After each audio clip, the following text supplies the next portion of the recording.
నేను యేసయ్య కుమారుణ్ణి కుమార్తెని అని ఎంతమంది నమ్ముతున్నారు? చూడండి, కొన్నిసార్లు మనం దేవుని చేతిలో ఉండి తప్పిపోతే అది దేవుని పొరపాటు కాదు. కుమ్మరివాడి చేతిలో పాత్ర విడిపోవడం అనేది అది కుమ్మరివాడి తప్పు కాదు. నా చేతుల్లో ఉన్న జీవితాలు విడిపోయినాయి, అది నా తప్పు కాదు. కానీ నా పిల్లలు తెలుసుకోవాల్సిన సత్యం ఏంటంటే, నా చేతిలో విడిపోయిన వారిని కూడా నేను మరలా మార్చగలను.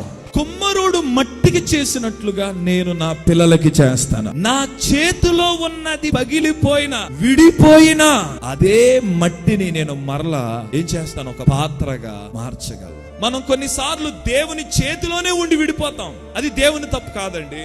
ఆయన చేతుల్లో ఉండి కూడా విడిపోతామా? ఇశ్రాయేలు దేవుని చేతిలో లేరా? ఎవరు ఆయన చేతుల్లో ఉన్నవారు? యేసు రక్తములో కడగబడిన, పరిశుద్ధాత్మతో నింపబడిన వారు. ఎవరు ఆయన చేతుల్లో ఉన్నారు? పరిచర్య చేస్తున్నవారు, నాలా సేవ చేస్తున్నవారు, సువార్త ప్రకటిస్తున్నవారు, మిషనరీ సేవ చేస్తున్నవారు, సంఘాలు కడుతున్నవారు, కాపర్లుగా ఉన్నవారు, దైవజనుడు పక్కనే పరిచర్య చేస్తున్నవారు. వీళ్ళందరూ ఎవరంటే దేవుని చేతిలో ఉన్నవారు. ఇలా దేవుని చేతిలో ఉన్నవారు కొన్నిసార్లు ఏమైపోతున్నారు? విడిపోతున్నారు. చాలా మంది జీవితాలు దేవుని చేతిలో ఉండి విడిపోవడానికి కారణాలు ఏంటో తెలుసా అండి? కొందరు అనవసరమైన చోట్లకి వెళ్తారు, కొందరు అనవసరమైన వ్యక్తులతో సహవాసం చేస్తారు, కొందరు అనవసరమైనటువంటి పనులు తలపెట్టి వారు దేవుని చేతిలో ఉండగా ఏమవుతున్నారంటే విడిపోతున్నారు. మరి గుడ్ న్యూస్ ఏంటి? అదే మట్టిని ఆయన మరలా తనకి యుక్తమైన పాత్రగా మారుస్తాడు. బాబు, దేవుడు మిమ్మల్ని వదిలేసేవాడు కాదు. ఆయన చేతిలో విడిపోయిన వారిని కూడా ఆయన మరలా నిర్మించగలడు. ఆమేన్ చెప్పండి.